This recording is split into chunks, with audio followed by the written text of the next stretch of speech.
Buenas tardes. Muchas gracias por asistir a nuestra invitación a este evento que estamos haciéndolo en el marco del encuentro anual de investigación y creación 2025 de la PUC. Bienvenidos, bienvenidas. Nuestro evento entonces se titula Viejas y nuevas narrativas sobre las relaciones de género y la masculinidad, avances y desafíos para la investigación. También aprovecho en saludar a todos y a todas las que están conectados y conectadas a través de las redes de la PUC. Estamos transmitiendo en vivo. Bueno, este evento está inspirado en dos investigaciones, una del Ministerio de la Mujer y otra investigación de la Asociación de Comunicadores Sociales Calandria. Ambas investigaciones tenían algo en común, ¿no? Para contarles un poco el antecedente de este evento y el nombre.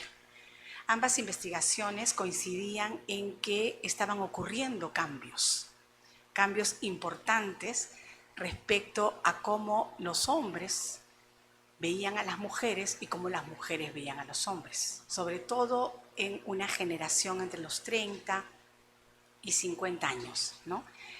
En todo caso, eran cambios que para Calandria, incluso y para el MIMP, son cambios significativos y que debiéramos, incluso desde la investigación y desde las políticas públicas, comprenderlas, estudiarlas, entenderlas, para ver cómo, tanto desde la investigación como desde las propias políticas públicas o desde el propio trabajo de las organizaciones de la sociedad civil, pueden afirmar lo positivo y orientar respecto a cómo resolvemos aquellas tensiones que la propia investigación también planteaba, ¿no?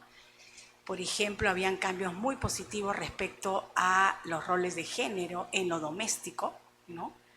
También habían cambios positivos respecto al discurso, por lo menos, de hombres que cuestionaban la violencia como un mecanismo para resolver los conflictos. Sin embargo, igual nos hacíamos preguntas respecto a si el cambio en el ejercicio de los roles domésticos suponía también renunciar a la violencia, y no necesariamente, ¿no? Pero entonces, esto para contarles en qué se inspiró esta propuesta, la propuesta de este evento. Lo que queremos es que el evento al final, que digamos vamos a estar juntas hasta las 7 de la noche, nos plantee los avances y sobre todo los desafíos con preguntas para nuevas investigaciones. Y obviamente queremos incentivar, queremos provocar a la comunidad de estudiantes, de universitarios, universitarias, que ojalá este evento digamos, despierte en ellos y en ellas algún interés por la investigación en esta problemática, ¿no? Entonces, bueno, sin más, tenemos en la mesa a dos expositores de lujo realmente, Jaikel Rodríguez y también Danilo de Asís, que se va a sumar en pocos minutos a la mesa. Y después de las exposiciones de ellos tenemos los comentarios de Cristian Guzmán, que está a mi derecha, y Tatiana Acurio también. Entonces vamos a empezar con la exposición de Jaikel Rodríguez Bayona. Él es doctorando en salud mental comunitaria en la Universidad Nacional de Lanús, magíster en psicología comunitaria en la Universidad Católica, psicólogo de la Universidad San Marcos, cofundador de la Red Peruana de Masculinidades, educador popular. Y es bien interesante tener la participación de Jaikel, porque de alguna manera también la idea de este evento es tratar de conectar la mirada más teórica que nos la va a dar Danilo de Asís con la mirada más desde el trabajo, investigación, acción, es decir, en la práctica, ¿no? Jaikel está trabajando en los territorios y tiene mucha experiencia de trabajo justamente con hombres. Y tenemos también a Cristian Guzmán, que también es un comentarista que ha trabajado mucho el tema de masculinidades, después lo presentaré sus credenciales, y Tatiana Curio también, para hacer un equilibrio además en la mesa, ¿no? Somos 3 hombres y 2 mujeres, ¿no? Bueno, Jaikel, entonces, por favor, muchísimas gracias y cuando quieras. Okay. Bueno, buenas tardes, ya casi noches. Hola Danilo, bienvenido. Danilo, justo, perfecto. Adelante. Adelante. Gracias por la presentación, Mirta, y gracias también al Departamento Académico de Comunicaciones. Bueno, a propósito de lo que nos planteaba Mirta, los objetivos y lo que inspiró un poco a realizar el evento, voy a plantear algunas ideas a modo de reflexión. Como bien decía Mirta, el lugar desde donde voy a plantear algunas miradas, reflexiones, tiene que ver efectivamente, y sobre todo desde mi lugar como facilitador, acompañante de procesos con hombres en muchos territorios, en muchas experiencias a lo largo de los años, ¿no? Y también siempre cerca con el ámbito más académico, investigativo, pero quiero ir como pensando desde el terreno del hacer, con los hombres diversos, digamos, ¿no? Que me ha tocado acompañar. Bueno, un primer elemento creo que tiene que ver en esta idea de lo investigativo, antes de pasar a los retos, es cómo vamos rastreando, mirando críticamente, digamos, el devenir de las diferentes investigaciones o aproximaciones a pensar el trabajo con hombres y el género, digamos, ¿no? Y ahí creo que en nuestro país hay ciertas particularidades, especificidades que se han venido dando, más o menos yo diría desde los 90, con más fuerza desde los 2000, vinculado a los énfasis que se ha venido dando, ¿no? Creo que antes de los 2000 había una mirada, una presencia vinculada a problematizar el lugar de los hombres y la violencia, pero más vinculado, digamos, a la violencia, llamémosle, social, urbana, inseguridad ciudadana, que le llamaríamos ahora, o la violencia juvenil, entre otros fenómenos que se venían dando, digamos, en los 90, diría yo, ¿no? Pero que, digamos, ahí el énfasis no necesariamente estaba desde la mirada del género, sino más bien la explicación más sociológica atribuida a la dinámica familiar, a la estructura económica, y bueno, desde mi área que es la psicología, también más desde la mirada psicoanalítica, diría yo, por ahí, entre otras vertientes. Y más bien, y yo diría que como en cerca de los 2000, hacia los 2000, empieza a entrar la mirada problemática de la violencia hacia las mujeres, y ahí emerge, digamos, la pregunta sobre qué lugar toman los hombres en esta problemática, ¿no? De la violencia contra las mujeres. Y ahí empieza, yo creo que, a insertarse, a mirarse un poco a las preguntas en clave de lo investigativo y posteriormente de la intervención también comunitaria sobre cómo hacemos, cómo involucramos o cómo entendemos el problema del ejercicio de la violencia de los hombres, digamos, ¿no? Entonces ese es otro eje que empieza a emerger y darse con fuerza, y en paralelo, diría yo, todas las miradas sobre la identidad masculina, ¿no? Y entonces todo este boom del estudio de las masculinidades. Y por ahí también el eje de los estudios sobre los derechos sexuales reproductivos, que venía también además de la cooperación internacional, y nuevamente, ¿no?, la pregunta sobre el lugar que ocupan los hombres en la agenda de los derechos sexuales reproductivos, slash la sexualidad, slash la violencia sexual, también muy vinculado a esa línea, digamos, ¿no? Luego están también el tema de las paternidades, ¿no? Y ahí es interesante porque la noción de cambios y permanencias, como lo llamó tanto Norma como Miguel en su momento, creo que se observa más o se vuelve más sensible en el terreno de las paternidades, ¿no? Pareciera que ahí hay esa idea de los cambios vinculados a los roles, a los cuidados, a propósito de los estudios que estaba señalando Mirta. Y hay un campo interesante que se abre también para los estudios, la intervención, programas vinculados a paternidades, ¿no? Entonces, como cómo ir pensando estas dimensiones, ámbitos en los que se ha ido moviendo el tema de las masculinidades. Creo que vale la pena como traer a cuenta, ¿no? Sobre lo que se ha venido andando. Igual sería largo hacer un recuento riguroso sobre los estudios, hay varios textos por ahí que pueden ser interesantes para ello, pero en buena cuenta también algo que yo veía es que también buena parte de los estudios y los trabajos tiene fuerza, digamos, en lo urbano, digamos, ¿no? Esa es otra característica. Hay menos presencia, menos fuerza lo rural y más aún lo indígena, digamos, por traer algunos otros elementos de clave de lo que se pudiera ir problematizando, ¿no? Entonces, buena parte de la investigación no significa que no haya, pero digamos en la fuerza que cobra, digamos, tiene que ver con los estudios sobre todo en zonas urbanas, digamos, ¿no? Eso por un lado, un poco a modo de análisis chiquito, digamos, sobre las líneas que se ha venido trabajando.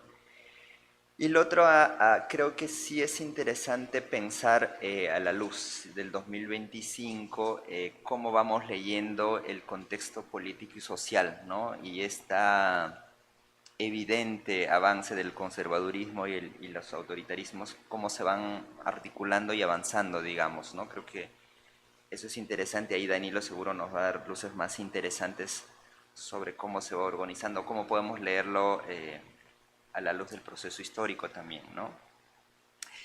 Dicho esto, yo diría que hay como una serie de desafíos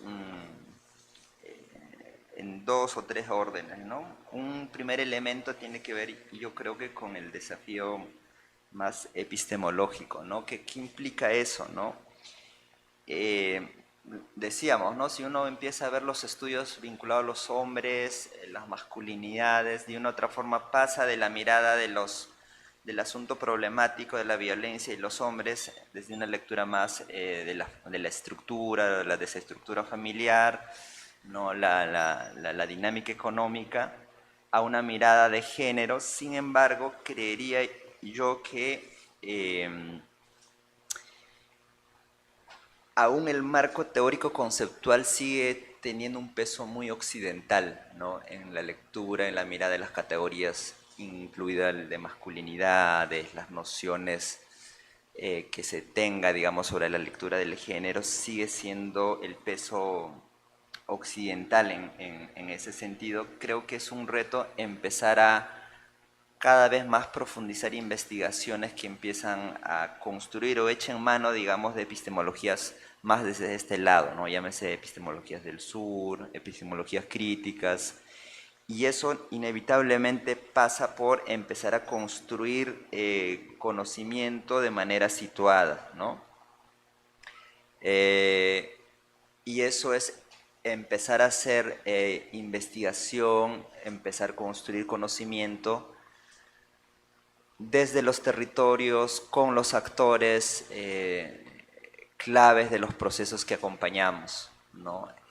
Hay buena parte de las intervenciones sociales, por ejemplo, que tiene que ver con el acercar conceptos, manuales, modelos, en algún sentido más o menos adaptados, pero insuficientes, creería yo, ¿no? Y eso abre un vacío y tiene que ver con esta mirada de la reflexión-acción en clave de qué estamos pensando desde la práctica, y ahí hay como un hacer ya amplio, digamos, desde los 2000 en clave de intervención, no solo desde las ONGs, sino también desde el Estado en los últimos años, pero que presiento que hay como una forma de repetir fórmulas acríticamente, ¿no? Entonces ahí hay un reto vinculado a cómo construimos conocimiento, no solo para la discusión académica, sino sobre todo para la acción, digamos, ¿no? En clave de modelos de intervención, en clave de programas educativos y otros elementos, digamos, ¿no? Que lean a esa diversidad de hombres sobre las que, digamos, se trabaja, se acompaña, se interviene, dependiendo la terminología que usemos en todo caso, ¿no? Entonces, para mí creo que hay un reto ahí muy concreto que tiene que ver con empezar a pensar el hacer el conocimiento desde las diversidades territoriales y de las culturas propias, digamos, de los hombres diversos de nuestros territorios, ¿no? Hombres indígenas andinos, amazónicos, urbanos, jóvenes, niños, no sé, ¿no? Podemos plantear varios elementos ahí, ¿no? Y lo otro creo que es vinculado a cómo leemos lo histórico contextual, ¿no? Si en los 90 decíamos un poco haciendo un rastreo del interés que había sobre el fenómeno de la violencia juvenil, barrial, por ejemplo, en el 2025 creo que hay una necesidad de comprender el fenómeno de la violencia estructural y sus formas sintomáticas de expresión, ¿no? Como el que estamos viviendo, el sicariato, las extorsiones, la corrupción, ¿no? Y leer en clave del género, en clave, digamos, de lo problemático, y tiene que ver con el marco o la mirada que tengamos del género, de la masculinidad. Yo diría en lógica de pregunta, ¿no? ¿Qué posición social o qué tipo de reposicionamiento empieza a tener las masculinidades autoritarias, conservadoras, neocoloniales, ¿no? Entonces, estas otras formas de reposicionamiento del poder masculino que empieza a tener rostro, empieza a tener vocerías, empiezan a tener una suerte de poder y referencia, ¿no? Ahora, ni qué decir, viendo esto de las redes sociales, los TikToks, todas esas cosas, ¿no? Hay un escenario de acogimiento, diría yo, de estas formas de masculinidades con estas características, ¿no? No tengo ahí una respuesta de qué implica eso. Yo creo que hay todo un ámbito ahí vinculado a la investigación que habría que ver, ¿no? Cómo es que conecta, cómo es que se normaliza, cómo es que se valida, o más aún, ¿no? Cómo es que se quiere ser, digamos, en clave de influencer, de exprocesados, de exconvictos. Hay una serie de personajes interesantes que habríamos que mirar, pero que en el fondo, digamos, características comunes tiene que ver con la exacerbación de los autoritarismos, de la mirada conservadora, etcétera, ¿no? Otro tiene que ver con, creo yo, que otras formas de poder y prestigio, digamos, ¿no? En esta idea del capital social masculino se están dando en los territorios en su diversidad, ¿no? Dicho de otra forma, cómo es que se va organizando el poder masculino, ¿no? El capital social masculino en estas nuevas coyunturas, en este nuevo proceso que está viviendo nuestro territorio atravesados por la corrupción, las lógicas del capitalismo y sus expresiones en los territorios, ¿no? Y cuando hablo territorios, ahora mismo estoy pensando sobre todo en las rurales, en los pueblos, ¿no? En los territorios que a veces no están necesariamente en nuestro radar. Más fácil es imaginar Lima y sus problemáticas. Pero claro, yo pensaba cómo, por ejemplo, empezamos a pensar esta visibilización, emergencia de las economías ilegales, ilegales que son, o legales que son ilegales, no sé cómo llamarles, economías en lógica de la corrupción, ¿no? Por ejemplo, ¿no? Esta idea de Odebrecht, que fue en gran escala, se reproduce constantemente en las comunidades ahora en lógica de pequeñas empresas de construcción. Entonces empieza a emerger una nueva modelo, una nueva forma de poder masculino que está vinculado a la lógica del capital y el reposicionamiento de una referencia de poder masculino en los territorios, pero que viene, por ejemplo, con lógicas de transacción y negociación, lógica de corrupción, pero también de la objetivización, del intercambio de mujeres, de alcohol, del compadrazgo masculino, ¿no? Entonces, ¿cómo se va tejiendo? Si antes en los territorios había la referencia del poder masculino vinculado a los docentes, luego a la profesionalización, ahora empiezan a aparecer esta dinámica de los empresarios y sus formas y, digamos, cómo eso va reorganizando la dinámica comunitaria, ¿no? En clave de cómo vamos leyendo eso, por ejemplo, ¿no? En muchos procesos que he acompañado en territorios, por ejemplo, sobre todo en grupos con pueblos indígenas amazónicos, hay esta idea de lo colono, ¿no? Como un elemento que puede dañar, digamos, los principios y valores propios, pero muchas veces no necesariamente ahí está leído la idea de los principios y valores occidentales, el tema del género, ¿no? Sino más bien está en el terreno de lo identitario, de lo cultural, digamos, ¿no? Entonces, eso es creo que otra línea de trabajo interesante que se puede empezar a pensar en clave de lo alternativo, esta idea del cambio también, ¿no? Y también yo creo que vinculado a eso está la de los códigos o referencias masculinas en la política partidaria y gremial también de nuestro país, ¿no? ¿Cuáles son estas dinámicas que se están dando en, en nuestra política que no sé, yo no lo he visto, pero de repente Danilo, Cristian, investigaciones que apunten a problematizar la lógica de la política partidaria, gremial, ¿no? En estos tiempos, ¿no? Y luego creo que otro elemento tiene que ver con esto de las nuevas, entre comillas, generaciones, ¿no? A propósito de la generación Z, pero más allá de la generación Z, en esta generalidad estas nuevas formas de referencia social que empieza a ser un elemento central, creo, ¿no? La dinámica de las redes sociales, las referencias masculinas diversas que les comentaba, ¿no? ¿No? Ahí creo que hay varias cosas que toca mirar, ¿no? Eh, eh, Ahora creo que lo otro también tiene que ver en esta idea de cómo pensamos lo alternativo, ¿no? O sea, no solo la investigación en el asunto de lo problemático, ¿no? Sino cómo vamos rastreando en lo investigativo en esta idea del cambio, de lo alternativo, no como un ideal, diría yo, ¿no? Sino como algo que pueda estar emergiendo o estar latente en los diferentes momentos históricos o en diferentes ámbitos, como elementos tensionantes de la estructura patriarcal, digamos, ¿no? Y creo que siempre en los talleres aparece, por ejemplo, esa idea de esa angustia de los hombres a veces de que efectivamente todo está estructurado en la lógica del patriarcado, sus formas, sus lógicas de opresión, y no hay como de dónde cogerse, ¿no?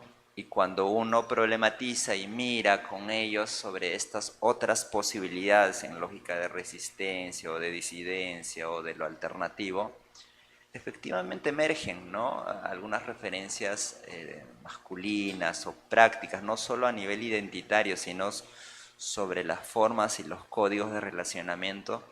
Creo que es interesante empezar a pensar también investigaciones que nos puedan ayudar a mirar, y ahí seguro la mirada interseccional, la mirada situada de la investigación es fundamental para que el molde o el parámetro no sea una masculinidad necesariamente occidental, necesariamente mestiza, por hablar de alguna referencia, digamos, ¿no?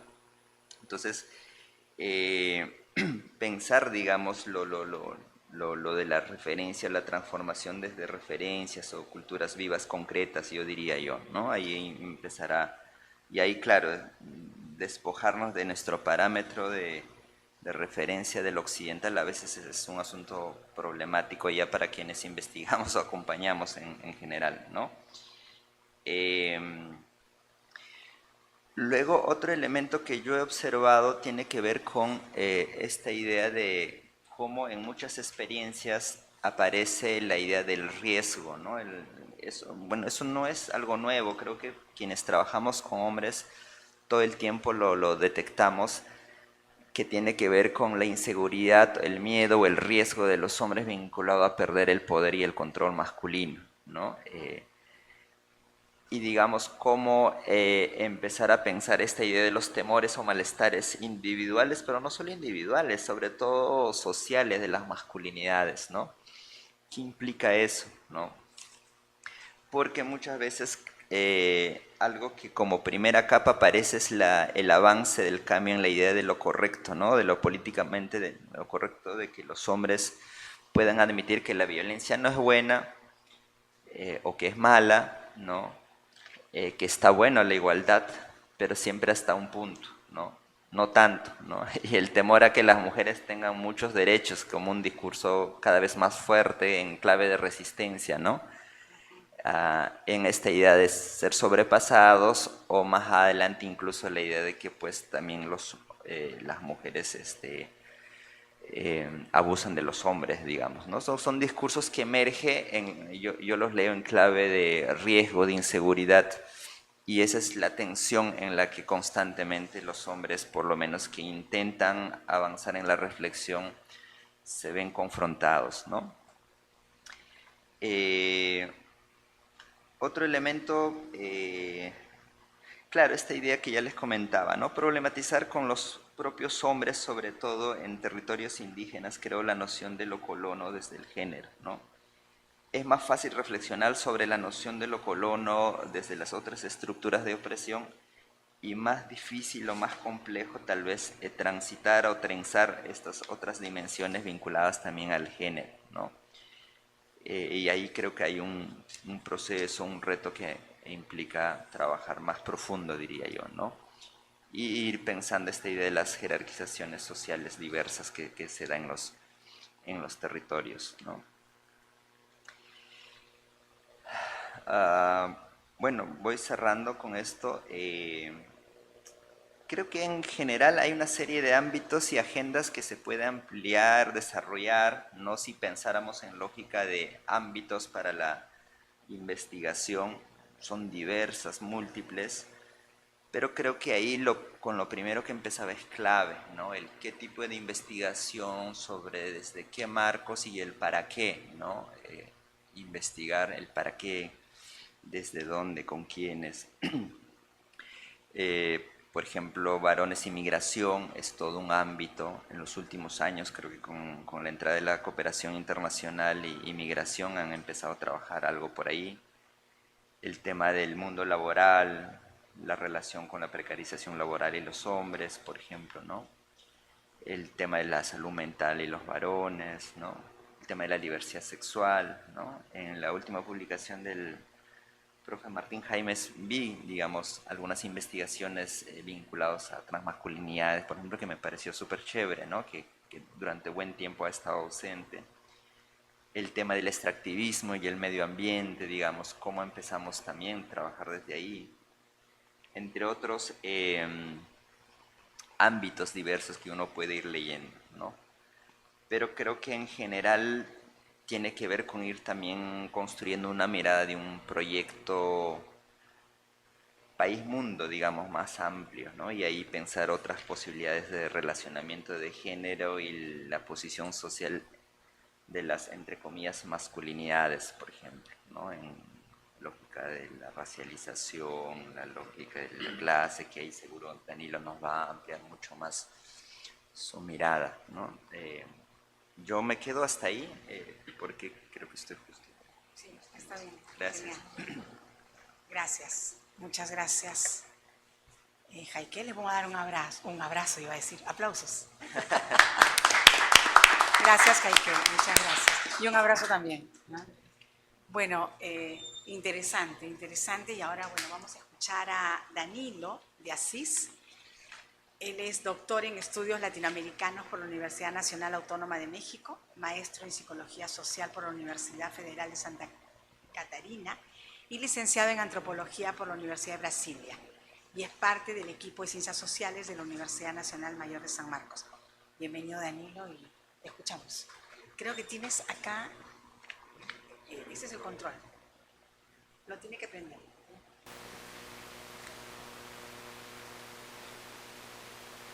¿Sí? Creo que es al costado. Acá. Ahí está. Entonces, bueno, gracias.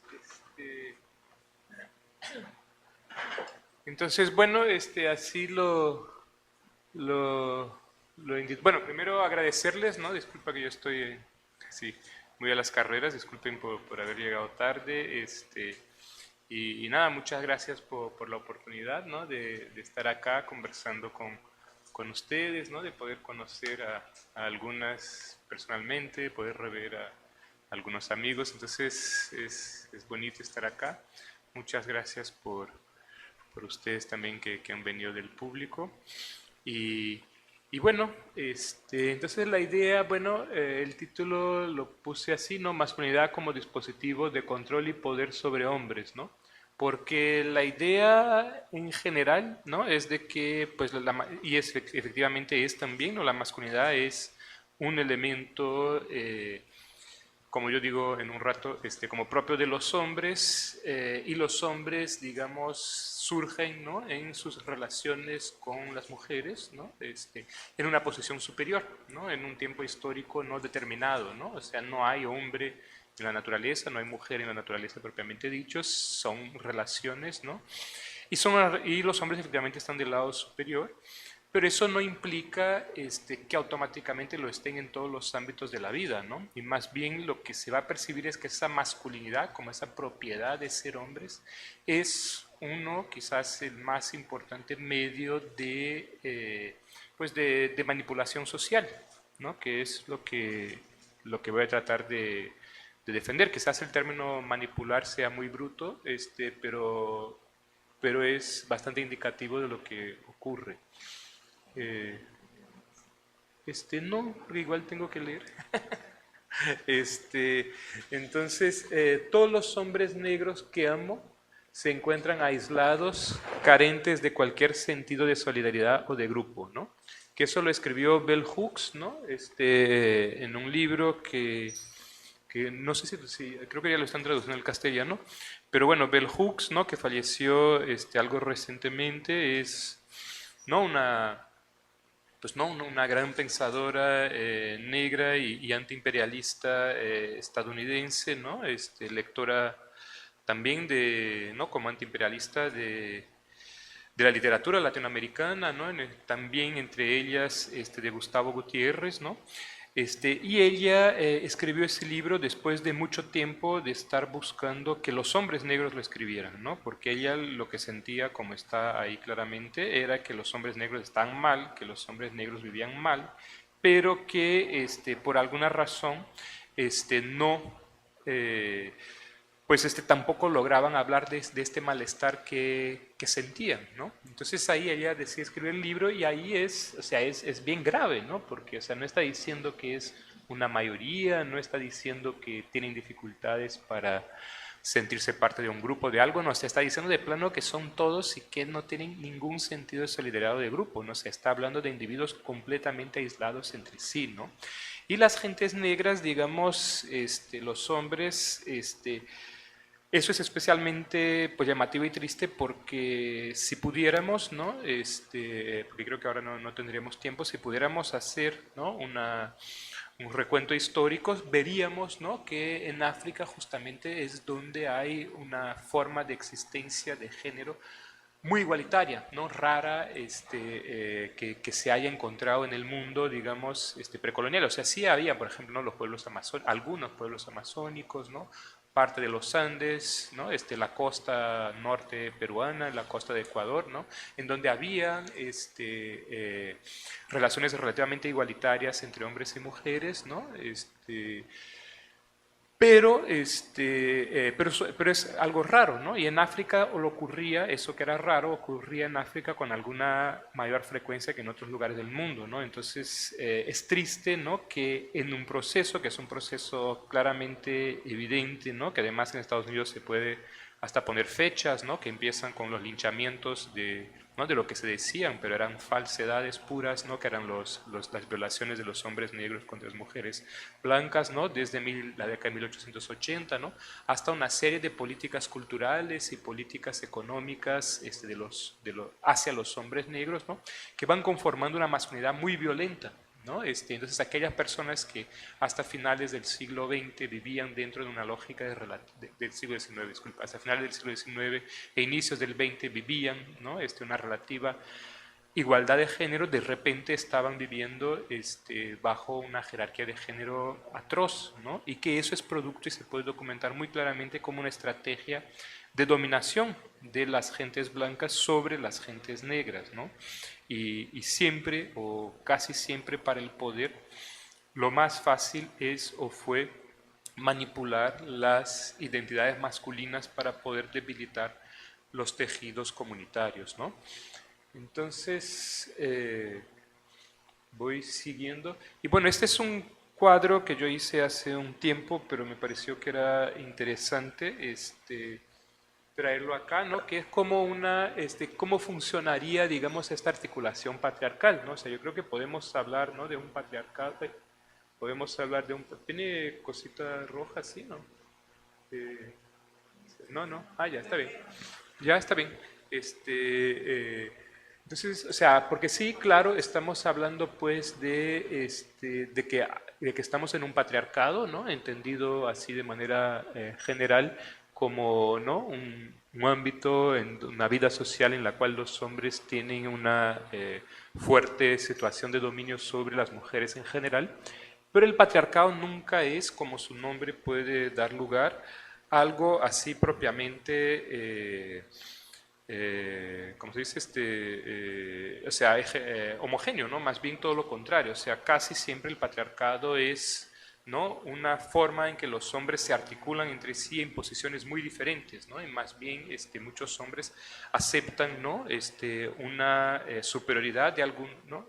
Aceptan la superioridad de otros hombres para poder, ¿no? Dentro del pequeño espacio en el que está, ejercer algún tipo de poder, ¿no? Entonces, en este caso, lo que pudiéramos tener acá son como, pues no, primero digamos, pues las élites, ¿no? Que sería una élite legal y una élite ilegal, ¿no? O sea, que está entre comillas porque en realidad nunca es totalmente ilegal ni nunca totalmente legal, ¿no? Pero en general, digamos, o sea, nunca las élites tienen el poder de imponer todo, o sea, nadie logra imponer todo, o sea, ni siquiera la gente esclavizada era una gente carente pues de fuerzas y de vitalidades, ¿no? O sea, todas las personas, por más oprimidas que estén, son siempre capaces de actuar, ¿no? Desde una positividad propia, ¿no? Pero las gentes de las élites tienen una mayor capacidad, una mayor posibilidad, ¿no? De organizar el conjunto social a su favor, ¿no? Entonces, en este caso, digamos, y este esquemita, un poco así triangular, se pudiera encontrar en muchos periodos históricos, ¿no? Pero actualmente, digamos que lo veríamos así, ¿no? O sea, en esta parte de la élite legal, pues tenemos los empresarios transnacionales, sobre todo, ¿no? Y políticos de los países centrales, ¿no? Que son las gentes con mayor capacidad de direccionamiento de las fuerzas colectivas, ¿no? Luego en la élite ilegal, ¿no? Tenemos, ¿no? Sobre todo, digamos, de manera más visible, paramilitares, narcotráfico, ¿no? Extractivismo y lavado de dinero, ¿no? Y bueno, y otras formas más de ilegalidades, ¿no? Pero todo está como muy articulado, ¿no? Y en América Latina en particular se ve de manera muy clara hoy día, ¿no? O sea, sobre todo en Colombia y en México históricamente, pero también ya está llegando a todos los países, que es como paramilitares, ¿no? Y el narcotráfico se utilizan, ¿no? Para expulsar poblaciones de los territorios, ¿no? Para que luego transnacionales puedan ejercer actividades ¿no? de extractivismo, ¿no? O algo así. Y también, obviamente, el lavado de dinero nunca es solamente ilegal, siempre tiene que tener una parte legal, ¿no? Y luego, digamos ahí, en el intermedio de la... Bueno, y luego vamos a ver, ¿no? Vamos a ver un poco qué es la idea que trabajó James Scott, ¿no? Una idea de que siempre esa idea, ¿no? De una élite legal y una élite ilegal siempre existió, ¿no? Según él, hasta el siglo XVIII, las élites ilegales eran frecuentemente más poderosas que las élites legales, ¿no? O sea, y que nunca existió, o sea, el Imperio Romano, o sea, los propios griegos, por ejemplo, fueron inicialmente, pues bárbaros de otros, o sea, fueron mercenarios, ¿no? Que eran empeñados por otros reinos para poder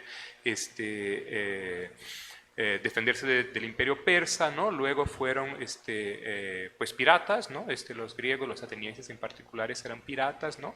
Y luego establecen pues sus ciudades-estados, pero inicialmente fueron bárbaros que luego se vuelven una élite, por decirlo así, legal y establecida, ¿no? Pero eso lo vamos a encontrar en diferentes periodos históricos, ¿no? Y quizás, digamos, lo que dice Scott es que quizás en el siglo XIX y XX hubo una fortaleza de las élites legales y las élites ilegales se redujeron mucho, ¿no? Pero actualmente estamos viendo lo contrario, o sea, las élites ilegales vuelven, ¿no? Al poder, ¿no? Que es lo que vamos a ver en el caso de Bolsonaro, porque Bolsonaro sí era pues un paramilitar, ¿no? Vamos a ver eso en un rato, ¿no? Y luego, digamos, junto a esas élites lo que se tiene son los dependientes aliados, ¿no? Que son los empresarios y políticos locales, ¿no? Y los asalariados en general, sobre todo los asalariados, digamos, de la llamada raza blanca, ¿no? Sabemos que no existe la raza blanca, pero los blancos o los blancos mestizos en las Américas, ¿no? Que tienen sueldos que permiten una vida material satisfactoria, están pues en esta parte, ¿no? De lo que son dependientes de un sistema comandado por las élites, pero aceptan su posición de dependiente porque aquello que reciben materialmente les satisface, ¿no? Y luego, digamos, tenemos en la base de la pirámide, por un lado, digamos, los dependientes precarizados, ¿no? Que tienden a ser hipermasculinizados, ¿no? Que son los pueblos indígenas y afros colonizados, y por veces cada vez más poblaciones blancas y hombres blancos en particular, ¿no? O sea, hombres blancos que habían tenido a lo largo del siglo XX en particular, en las Américas, pero también en Europa, habían tenido como una vida económicamente saludable y ahora pues están cada vez peor, ¿no? O sea, en todo el mundo, ¿no? Incluso las poblaciones blancas no tienen el nivel que tenían la generación de sus padres, ¿no? Eso es muy marcado y cada vez están más precarizados, ¿no? Y luego está también en las bases de la pirámide por lo general, pueblos indígenas y afros, pero también pueblos, ¿no? De origen blanco europea, ¿no? Que no están hipermasculinizados y que han logrado algún tipo de resistencia alternativa, ¿no? a esto, ¿no? Y han podido preservar, ¿no? Formas de relaciones de género, preservar o crear o recrear formas de relaciones de género relativamente igualitarias, ¿no? Entonces, bueno, ese es un modelo, ¿no? Obviamente, ¿no? Todo se mueve en la realidad, ¿no? Todo es un poco más complicado, pero como modelo yo creo que sirve bastante, ¿no? La propuesta analítica, ¿no? Parte de la idea, ¿no? De que todo ámbito específico de la vida social está relacionado con el todo, ¿no? Y que la mayor riqueza analítica siempre es la que lo evidencia, ¿no? Es decir, al contrario de lo que pasa por veces, ¿no? Con las ciencias sociales y humanas en general, ¿no? En que digamos hay un campo de la masculinidad o un campo de la salud o un campo pues no sé, de la economía o un campo de la educación y que digamos nos volvemos especialistas en este campo, ¿no? La idea es más bien hacer lo contrario, es decir, lo que vale de la investigación no es lo que la investigación muestra del campo, pero lo que la investigación muestra de toda la sociedad, ¿no? Entonces siempre tener esa búsqueda, ¿no? Esa búsqueda de a través del tema que yo estoy tratando, yo me quiero comunicar con toda la sociedad, ¿no? Entonces que estudiar masculinidad sirva para quien estudia agronomía, para quien estudia psicología, para quien estudia educación o para quien estudie física, o sea, hay elementos, digamos, ¿no? de las investigaciones que uno hace en este campo y que le va a servir para investigadoras, investigadores o para la sociedad como un todo, ¿no? En otros campos, en otros ámbitos, ¿no? Que es algo, que es retomar un poco lo que fue el conocimiento, o sea, digamos, las gentes, ¿no? En el siglo XVIII escribían para cualquiera que supiera leer, ¿no? O sea, y es el siglo XX que va a volver muy específico y es un gran problema, ¿no? Y ahí, bueno, viene sobre todo, ¿no? De una teorización, ¿no? Y de una obligación, digamos, que se imponía a Aníbal Quijano para poder pensar la sociedad desde sus investigaciones, ¿no? Algo que a su vez, pues, bueno, viene también de Mariátegui y, bueno, muchas cosas. Eh, ah, este... Bueno, en el caso del género, ¿no? O sea, lo que es siempre importante es pensar que el género es el primer tiempo del poder, es decir, por todo lo que conocemos de análisis históricos, por todo lo que conocemos de los análisis etnográficos, vamos a ver que ha habido que los seres humanos siempre han destacado diferencias entre hombres y mujeres, ¿no? En algunos casos no quedaba claro si esa diferencia era relacionada a algún tipo de diferencia de poder, pero sí era relacionado, sí se reconocía la diferencia, ¿no? Y muy frecuentemente sí había algún tipo de desbalance de poder en favor de los hombres, ¿no?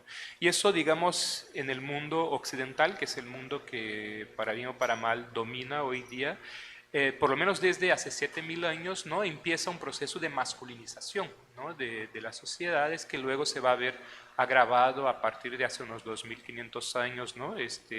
Bueno, ¿no? Y la propia Grecia, que es conocida como la madre de nuestra civilización, es un ejemplo de eso, ¿no? Y ahí, bueno, leo, ¿no? En el caso de la masculinidad, es crucial entender que ella se refiere a aquellas personas, los hombres, que se ubicaron en el nivel superior de las primeras relaciones sociales de poder existentes, las de género, ¿no? Las relaciones de género, por su larguísimo tiempo histórico, están intrincadas de forma muy íntima a la constitución subjetiva de las personas y han sido la base de otras formas de relaciones de poder. Las hoy conocidas como relaciones étnico-raciales y relaciones capitalistas se basan en larga medida en las de género, ¿no? Entonces, la idea de esto es que como las primeras relaciones de poder, ya en un tiempo inmemorial de quizás 7.000 años, han sido las relaciones entre hombres y mujeres, ¿no? Digamos, significa que tenemos un peso, ¿no? De centenas de generaciones que han estado transmitiendo una determinada forma de vida en donde ser hombre o ser mujer era algo relevante y que era importante demarcar qué era lo uno, qué era lo otro, ¿no? Aún en aquellos pueblos en donde había más de dos géneros, ¿no? Que es el caso de la mayoría de los pueblos americanos, ¿no? Pero bueno, lo que quiero decir es que entonces otras formas de poder, ¿no? Otras formas de diferencia social se van a basar en esta primera diferencia social, ¿no? Entonces, incluido lo que hoy conocemos como raza y clase y que son tan importantes en nuestra vida contemporánea, ¿no? ¿No? Y ahora, digamos, voy a hablar sobre, ¿no? sobre las políticas de masculinidades y de las diferencias entre hombres, ¿no? Y leo, desde su posición histórica predominante sobre las mujeres, los hombres han adquirido un estatus de superioridad. Las élites contemporáneas, pero en realidad otras élites antes también, defienden una mitología social alrededor de esta superioridad, con la intención de que hombres en condición de oprimidos se adhieran a sus proyectos y se vuelvan hostiles a formas de liberación social dentro de los ejes capitalistas, raciales, patriarcales, ¿no? Entonces, en ese poder inmemorial, ¿no? de miles de años en que los hombres han ocupado una posición de superioridad, pues va a haber un apego, ¿no? digamos, los hombres se van a pegar a esa identidad masculina superior, ¿no? Pero las formas de apego pueden ser muy diferentes, ¿no? O sea, por ejemplo, Rita Segato muestra en sus investigaciones sobre el mundo afro de Brasil, ¿no? que es un mundo afro-religioso que tiene una espiritualidad africana muy fuerte, ¿no? Entonces, este apego a lo masculino es también un apego ridiculizado, es como bien interesante, es decir, los hombres se apegan a una posición o se identifican con una posición masculina, pero en la propia mitología y en las propias relaciones de las gentes, ellos muestran que esa superioridad masculina en realidad es una farsa, pues como siempre, como en todos lados, pero ellos lo llevan, o sea, ellos reconocen esta falsedad, ¿no? de esta superioridad masculina y la ven como alguna suerte de juego, ¿no? pero que no puede ir mucho más allá y por eso que las mujeres tienen un enorme poder dentro de estas comunidades y mayormente han sido a lo largo del siglo XX las grandes sacerdotisas de esta religión, ¿no? de las religiones afrobrasileñas, el candomblé, el umbanda, ¿no? Y bueno, pero digamos en nuestra... bueno, también entre los pueblos amazónicos frecuentemente, digamos, no ser cazador o ser guerrero podía ser algo muy importante, pero también se entendía y se reconocía la enorme fuerza que tenían las mujeres en la vida comunitaria, ¿no? Pero en el siglo XX, ¿no? En el mundo occidental, y sobre todo el mundo occidental que va conquistando las Américas, ¿no? Y que va violentando a las mujeres, ¿no? Va a empezar a haber una mayor masculinización de todas las relaciones sociales en general, ¿no? Una porque la guerra, ¿no? Suele ser una actividad pues obviamente muy violenta, ¿no? En donde todos los individuos están bajo un estrés constante porque pueden morir a cualquier momento. Entonces la guerra de conquista es algo gravísimo, ¿no? Y la guerra de conquista nunca ha terminado, siempre se ha mantenido, se mantiene de otras formas hasta el día de hoy. Entonces esta lógica guerrera va a masculinizar la sociedad como un todo, ¿no? Y va a llevar a que primero los hombres, ¿no? Los hombres dichos ibéricos de aquella época, luego europeos, luego en algunos casos blancos, o luego mestizos o criollos o de origen española o europea, se van a masculinizar, y una forma de masculinizarse es proteger a sus mujeres, ¿no? A la vez que busca violar de manera sistemática a las mujeres de aquellos que eran considerados los otros pueblos, ¿no? Entonces el cuerpo de las mujeres se vuelve un campo de batalla, ¿no? Alrededor de ello, ¿no? Y en este proceso la sociedad como un todo se va a masculinizar, aunque aquellos pueblos indígenas y negros, ¿no? Que logran no ser tan directamente afectados por la... O sea, en términos materiales económicos siempre eran afectados por la población blanca, ¿no? Pero muchos logran una independencia a nivel subjetivo y logran construir su propia subjetividad de una manera autónoma. Entonces estos pueblos no se van a dejar masculinizarse de manera inmediata, ¿no? Aunque en muchos casos sí va a pasar, ¿no? Pero esa sociedad que se va conformando, ¿no? La sociedad colonial que se va conformando va a ser cada vez más una sociedad muy masculinista, ¿no? En donde importa esta capacidad de los hombres de violentar a las mujeres de los otros hombres y mantener a las suyas propias muy encasilladas, ¿no? O en el caso de las limeñas incluso totalmente tapadas, ¿no?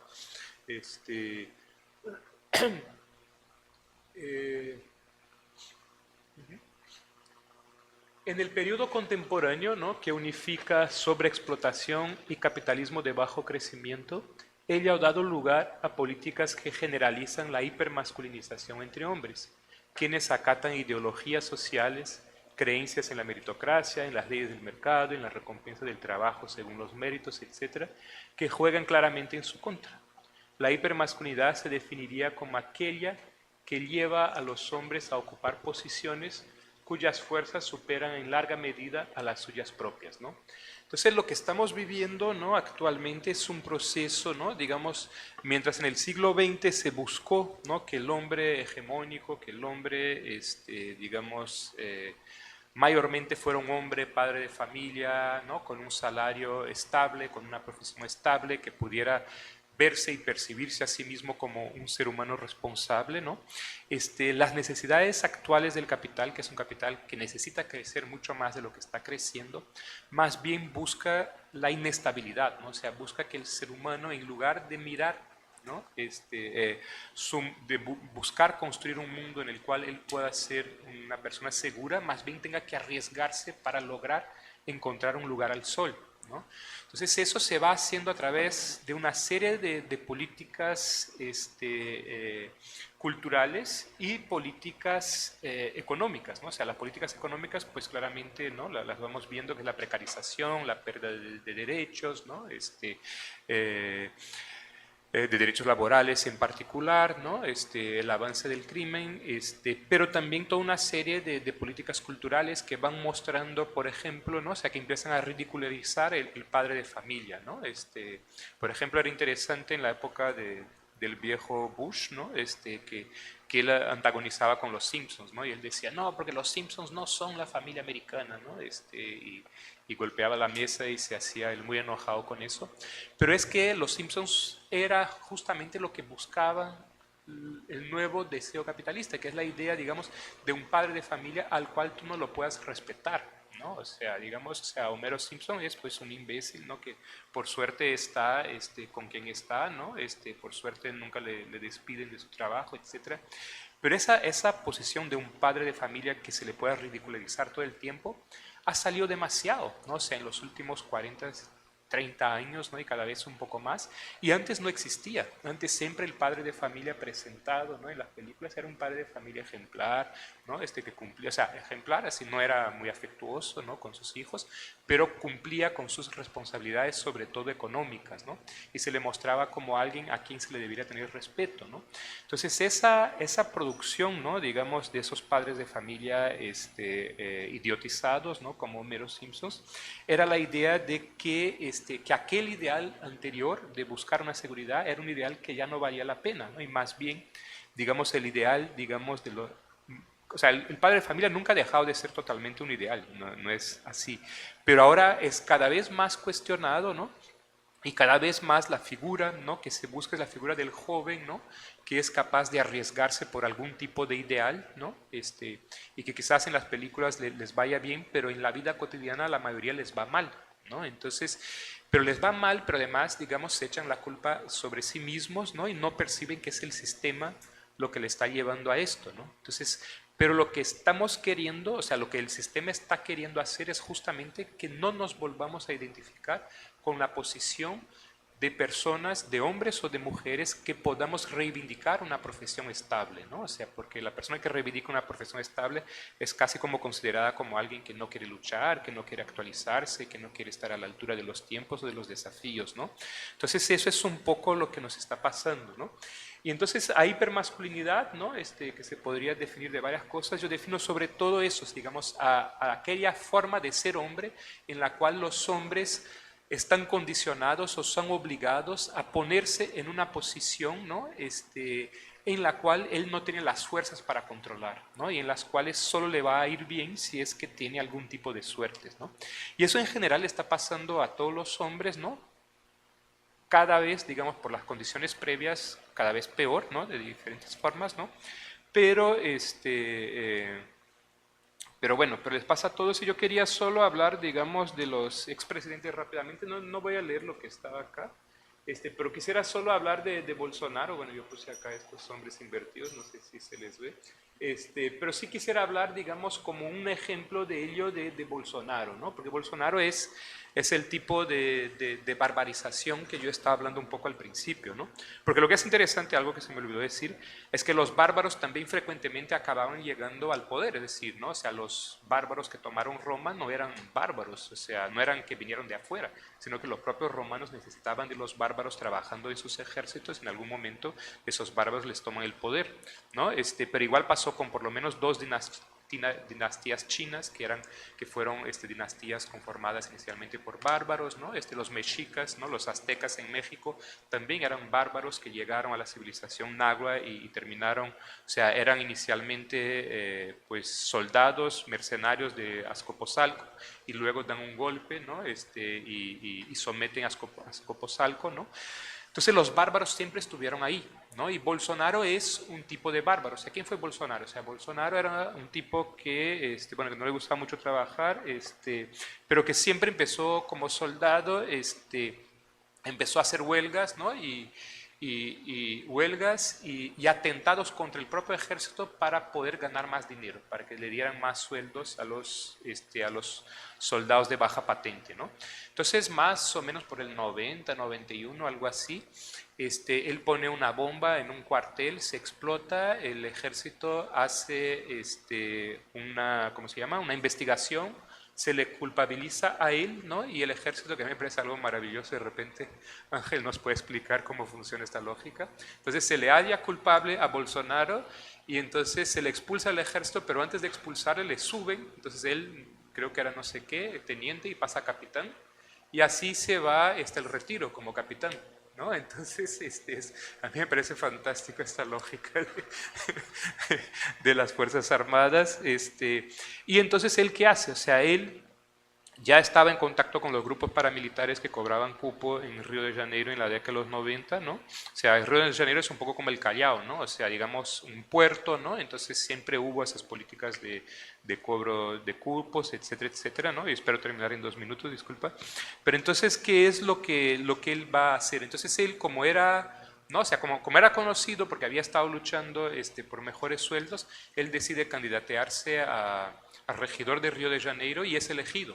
Entonces él y luego se candidata a diputado y es elegido como diputado nacional, ¿no? Y así va a estar del 92 hasta el 2018, como unos 7 mandatos, casi 30 años como diputado. Y él lo que hacía era defender a los cobradores de cupo, ¿no? Que ahí estaban muchos ex policías y ex militares retirados, ¿no? Que eran quienes cobraban el cupo, o quienes hacían, ¿no? Pues, ¿no? Los asesinatos o las peleas para poder cobrar el cupo. Y él se queda ahí, se queda como congresista. No le gustaba mucho trabajar, entonces él solo hacía esas defensas cuando le llamaban para grandes corrupciones. Él no quería ir, ¿no? Porque demanda trabajo también, grandes robos. Entonces él se quedaba como que defendiendo los pequeños robos, ¿no? Esos pequeños negocios paramilitares ligados al cobro de cupo. Y entonces cuando, ¿no? explota el escándalo de Odebrecht, no toca a él, porque él tenía otro tipo de corrupción, no el tipo de corrupción de Odebrecht. Entonces él dijo que era antisistema. Después de 30 años en el poder dijo que era antisistema y le ligó y ganó. Pero ¿qué pasa? O sea, él es un tipo que tampoco controla las fuerzas. O sea, él es... Pues, o sea, él sigue siendo una persona muy limitada. Lo que le pasó es que él tiene un hijo que sí es un genio de la informática, ¿no? Y que fue el que entendió lo de las redes de extrema derecha y que entendió que podía catapultar a su papá como un gran líder nacional, ¿no? Y entonces su hijo, con una ayuda con algunos oficiales importantes dentro del ejército, es lo que van a lograr, ¿no? Que Bolsonaro llegue a donde llegó. Pero él mismo se estaba exponiendo a fuerzas muy superiores a él, ¿no? Y al final termina tomando muchas malas decisiones, ¿no? Y ahora está pues encarcelado en su casa todavía, ¿no? Y muy probablemente va a terminar en una cárcel, ¿no? En la cual probablemente va a pasar el resto de su vida, ¿no? Entonces es eso, o sea, al final, digamos, el problema, digamos, y la gravedad de la masculinidad es que estos hombres, ¿no? Hipermasculinizados están llegando a todos los ámbitos del poder, ¿no? Entonces cada vez más se hace más difícil, ¿no? Una lucha por una política con un mínimo de igualdad, porque, pues porque quienes están ahí son personas que están justamente dispuestas a arriesgarlo todo, ¿no? O sea, y bueno, el caso peruano es así, ¿no? O sea, digamos, o sea, Geri pues tiene que arriesgarlo todo para seguir ahí, ¿no? O sea, sabemos, ¿no? Que él ha enriquecido 1.000.000 de soles en un año, ¿no? Que eso no es manejable, ¿no? Entonces él solo va a salir de ahí para ir a la cárcel, como todos los demás. Entonces va a poder hacer lo que sea para no ir a la cárcel, ¿no? Entonces en esas condiciones vamos a estar. En esas condiciones está Milei, que ustedes saben que su hermana, ¿no? También ya está, en menos de 2 años ya está hasta el cuello en cosas de corrupción, ¿no? La familia Bolsonaro. Todas estas personas van a hacer lo que puedan para no caer en la cárcel, ¿no? Y bueno, eso es un poco como el panorama general. Y luego podemos ir pensando cómo eso va recayendo pues en la vida de los hombres, todos nosotros, y también de las mujeres, ¿no? A nivel más de a pie. Ya, disculpa. No, está perfecto. Gracias, Danilo. Bueno, entonces ahora vamos a escuchar los comentarios muy interesantes, las exposiciones, ¿no? Retadoras. Vamos a escuchar los comentarios entonces ahora de Tatiana Curio. Ella es socióloga con maestría en gerencia social y diplomada en estudios de género por la Pontificia Universidad Católica del Perú, experiencia en la gestión de proyectos de comunicación para el desarrollo con enfoque basado en derechos humanos, género e interculturalidad, investigadora, integrante del Consejo Directivo de la Asociación de Comunicadores Sociales Calandria. Tatiana. Gracias Mirta. Perdón, me olvidé del aplauso para... Muy bien, vamos con el aplauso. Gracias, Danilo. Bueno, Por favor, gracias Tatiana. por la invitación al Departamento de Comunicaciones de la Universidad, a ti Mirta especialmente, y bueno, nada, un saludo a Danilo, Raquel y Cristian, ¿no? Y a todos ustedes y a quienes nos están también viendo por las redes. Bueno, en realidad complejo, ¿no? Hemos escuchado cómo hay un avance en los debates, en los estudios sobre masculinidades, ¿no? En el Perú, en América Latina, hemos podido reflexionar también, gracias a Raquel, un poquito este recuento histórico, ¿no? Ya casi 4 décadas estos estudios, ¿no? Me corregirá Cristian. Pero también es importante reconocer que ha habido un aporte del movimiento feminista y de los avances en la academia de la perspectiva de género, ¿no? Y cómo se han enriquecido estos estudios, estas investigaciones sobre masculinidades, como bien también Raquel nos recordaba, ¿no? Que inicialmente había todo un trabajo sobre el rol de los hombres en las familias, la violencia en las familias, la violencia juvenil, etcétera, pero todavía no, digamos, no se veían todas esta riqueza, digamos, que ofrece, ¿no? este enfoque. Por otro lado, también vemos cómo nos brindan, ¿no? aportes muy relevantes para la actualidad, que nos permitan reflexionar sobre las identidades, la construcción de las identidades masculinas, las relaciones de género, pero también, como nos decía Danilo, las relaciones sociales, ¿no? y las dinámicas de poder en la sociedad, en contextos de cambio sociocultural, pero no solamente diríamos en contextos de cambio sociocultural o político, sino en un contexto de retrocesos, ¿no? respecto a nuestros derechos humanos, de cuestionamiento al enfoque de género, de cuestionamiento, retrocesos en las políticas y normas en relación a nuestros derechos, o también del avance del autoritarismo en nuestros países. Bueno, me gustó mucho que se releve también como otra característica importante vinculada a la producción académica, al activismo social, ¿no? Las redes que surgieron y más adelante también cómo esto ha enriquecido o ha dado también, digamos, pautas interesantes para el desarrollo de políticas públicas, programas y estrategias, ¿no? Como por ejemplo Hombres por la Igualdad, que es un referente importante que se desarrolla, ¿no? en nuestro país para la prevención de la violencia basada en género. Yo me preguntaba, bueno, de hecho hemos comprendido, hemos conocido, ¿no? estos mandatos, roles, atributos, privilegios, costos, riesgos, etcétera, de las masculinidades hegemónicas, ¿no? Por ejemplo, un elemento que se mencionaba era este tema de ser proveedor y jefe de hogar, que está en cuestión, pero no tanto, ¿no? Y yo ahí decía, bueno, recordarán ustedes también que se hablaba de la masculinidad en crisis, cuando las mujeres emergimos de manera masiva al mercado laboral y se puso en cuestión esta idea de ser proveedor exclusivo, ¿no? en el caso de los hombres.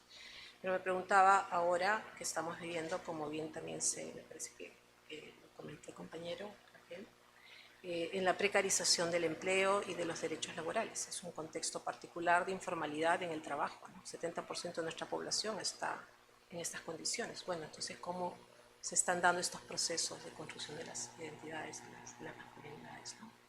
También nos recordaba el compañero que los primeros estudios pusieron foco en una problemática muy sensible, que es la violencia de género. Y efectivamente ese fue el primer como acercamiento, ¿no? desde los estudios de género y poder comprender esta relación entre estas masculinidades hegemónicas con estas características y el ejercicio de la violencia contra las mujeres, ¿no? Cómo nos ha permitido reconocer también que se ejerce efectivamente, como se ha señalado, son relaciones de poder desiguales, asimétricas, ¿no? donde se ejerce control, dominación sobre las mujeres, sobre nuestros cuerpos y nuestra sexualidad. Y se visibiliza, que aquí lo señalaba también, estas características que se atribuían a lo masculino, ¿no es cierto? Cómo la sociedad lo percibía, lo valoraba, qué significado le daba al comportamiento de los hombres en la reflexión de esta problemática. Y también me permito citar a Rita Segato aquí porque nos preguntamos y ahora Rita nos dice, ¿no? que el ejercicio de la violencia hacia las mujeres y lo femenino está siendo cada vez ejercido con mayor crueldad y ensañamiento.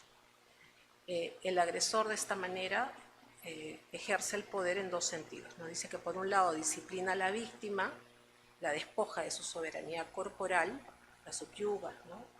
pero también da un mensaje a sus pares, ¿no? a los otros hombres, reforzando este pacto, y es finalmente esta violencia una expresión del poder que demuestra y consolida el dominio masculino. Entonces, y esto también de alguna manera lo podemos ver reflejado en la última encuesta de ENARES. En la última encuesta de ENARES aparentemente ha crecido la tolerancia social a la violencia contra las mujeres y la tolerancia a la violencia y a la violación sexual. Entonces me preguntaba aquí qué reflexión podríamos hacer y cómo podría aprovecharse desde la investigación también para ir dando cuenta de los avances que hay desde estrategias que abonan a lo preventivo, por ejemplo, ¿no? y que han podido conocer de cerca lo que supone estos procesos de deconstrucción de estas masculinidades hegemónicas y cuánto se ha avanzado o qué rutas interesantes habrían justamente para cuestionar, ¿no?, la violencia de género y las violencias, ¿no? Me gustó mucho, me retó mucho también, Danilo, que mencionabas, ¿no?, esta idea de la comprensión de las masculinidades en el marco de la sociedad y las múltiples dinámicas de poder, ¿no?, tanto con la pirámide, pero creo que va más allá de la pirámide también esta invitación que tú nos haces. Y es muy fuerte y también se vincula con esta violencia basada en género, todo este tema de la hipermasculinización y la barbarización del poder que tú habías desarrollado, ¿no? Cuando nos muestras o nos graficas con personajes del mundo político, pues no son personas con estilos machistas o que digamos son solo personajes, claro, obviamente con historias particulares, sino que están encarnando una forma de comprender y ejercer el poder, decía, con una masculinidad dominante, son líderes autoritarios, ¿no?, que ejercen una fuerza ilimitada, que se vale de la fuerza para reprimir, ¿no?, y de alguna manera pues están sosteniendo un ideario también político de sociedad, ¿no? Y ahí yo creo que ese es uno de los cuestionamientos más sensibles, ¿no?, actuales, que nos tenemos que preguntar, que hacer frente a ello. Bueno, ahora creo que retomaría lo que planteaba Jaquel también. Él nos decía que desde el trabajo práctico, ¿no?, este encuentro con los hombres que están en estos procesos de reflexión, ese es el foco, ¿no?, la autorreflexión que hacen los hombres que participan en todos estos programas y que van trabajando sus nuevas masculinidades, ¿no?, esas masculinidades igualitarias que suponen deconstrucción, que plantean fomentar relaciones democráticas, no solo con sus parejas mujeres, sino también en general, digo yo, con las parejas, con las personas, ¿no?, en las relaciones en general, ¿no? Como decía Mirta al inicio, ¿no?, la idea que no se entienda la violencia como forma de resolución de conflicto, pero tampoco como una característica de las relaciones humanas, ¿no?, que ahí está este rechazo a la violencia. Me parece interesante ahí cómo se vinculan estas investigaciones y reflexiones, porque conectan con la relación con los pares también, pero también con los hijos e hijas. Y este elemento clave, la autorreflexión, me parece importante, ¿no? Entonces ahí también podría ser relevante dar continuidad a ver de qué manera se están dando estos cambios, ¿no? Por ejemplo, en las paternidades hay un reclamo. Yo he tenido oportunidad de conocer redes que trabajan en esta perspectiva de reclamar el derecho a paternar de los hombres, ¿no? Pero también, o mostrar, ¿no?, nuevos imaginarios sociales. Bueno, nos hablabas de los Simpsons, pero también podemos ver otros imaginarios sociales en torno al ejercicio de la paternidad o en otras culturas, ¿no?, como nos decía Heikel también, cómo se ejerce la paternidad en otras culturas, ¿no? Fue muy interesante en la campaña Seamos de Esos que desarrollamos en Calandria, porque nos encontramos con jóvenes universitarios, por ejemplo, donde una reflexión muy presente, que también le he visto en el programa Hombres por la Igualdad, es, bueno, ¿y cómo fue la relación con nuestros padres? ¿Cómo quiero que sea? ¿Cuánto me distancio de esa forma, de aquello que no me gusta, de esa forma de ejercicio de paternidad de mi padre, y creo nuevas formas, nuevas relaciones, ¿no? Ejerzo de otra forma mi paternidad. Bueno, se ha dicho poco, pero creo que Heike lo mencionó también, el tema de los derechos sexuales y reproductivos. Me parece súper importante, cuestionando este mandato histórico de lo que los hombres no pueden expresar sus emociones, ¿no? Yo hice un trabajo en el año 92, recordarás, Mirta, con esposos de dirigentes, ¿no? Dirigentes, estoy hablando de hace muchos años atrás, y fue la primera vez que se escuchaba la voz de los hombres, ¿no?, cómo ellos vivían el hecho de que sus compañeras estén pues ascendiendo en las comunidades tradicionalmente masculinas, ¿no?, ejerciendo liderazgos, y qué suponía para ellos, ¿no?, y para ellas. Y fue un diálogo, fue muy bonito porque fue un espacio de diálogo entre ambos, ¿no? Y ahí, por ejemplo, muchos hombres decían que a veces no ejercían el afecto o la ternura o el acercamiento a sus hijos e hijas por este tema del temor, ¿no?, a la homofobia, ¿no?, que se subvalore más bien estas formas de expresión del afecto, ¿no?, o que tenían temor cuando sus compañeras salían pues hasta altas horas de la noche a las asambleas, ¿no?, de sus, ¿no?, vecinales, digamos, comunales. Entonces me parece importante también recuperar esas dimensiones. Las masculinidades positivas que también se ha escuchado en varias iniciativas cuando se entiende a los hombres como aliados, ¿no? Cuando conversamos con grupos de hombres, digamos, o de jóvenes, en el caso que les mencionaba de la campaña que realizamos en espacios también universitarios, ellos se entienden como aliados de estas causas por la igualdad, ¿no? Y no discriminación.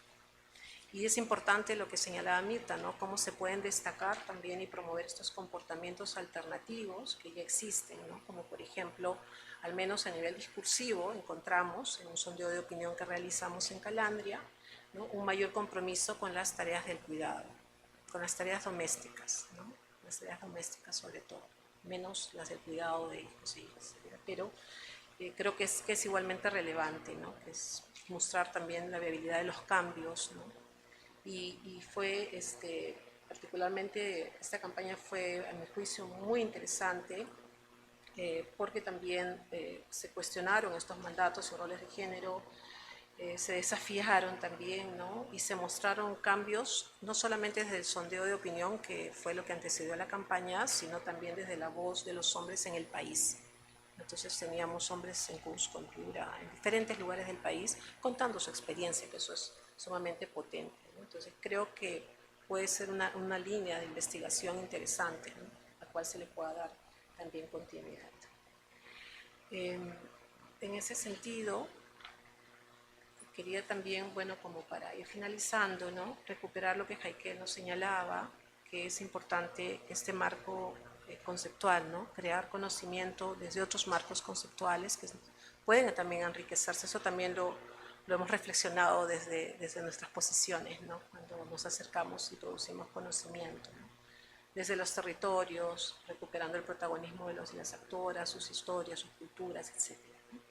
También desde un enfoque multidisciplinario, diría que enriquece muchísimo este tipo de investigaciones. Y en todo caso creo que profundizar en el aporte del enfoque de género interseccional, ¿no? O sea, esta mirada interseccional, no solo binaria, hombre, mujer o cisgénero, sino también vincularlo, ¿no? A otras categorías sociales, a la clase, a la edad, la orientación sexual, las identidades de género, la nacionalidad, como se mencionaba, las masculinidades disidentes o alternas, ¿no? Entonces, creo que eso puede enriquecer muchísimo también estos esfuerzos de investigación.